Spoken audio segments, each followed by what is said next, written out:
আজকে বিএনপির ভাইদেরকে একটা কথা বলি, আপনারা হয়তো অনেকে জানেনও না। পৃথিবীতে দ্বিতীয় ইতিহাস আছে কিনা মান্না ভাই জানলে বলবেন, আমি ভাইয়ের কাছ থেকে শুনতে চাইব।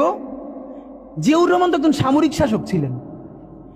একজন সামরিক শাসক সামরিক ফরমান জারি করে দেশে গণতন্ত্র ফিরেছে, পৃথিবীতে এই নজির নাই যেটা জিয়াউর রহমান করছেন।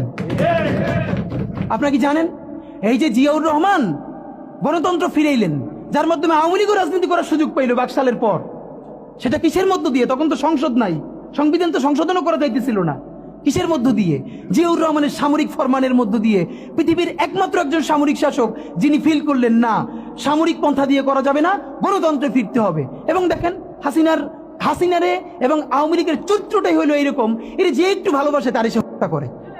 শহীদ প্রেসিডেন্ট জিয়াউর রহমান শেখ হাসিনাকে দেশে আসার অনুমতি দিছিলেন, সুযোগ দিছিলেন এবং বলছে থাক সবাই রাজনীতি করুক। আসার 1 মাসের মধ্যে জিয়াউর রহমান শহীদ হয়ে গেছে, 13 দিনের মধ্যে।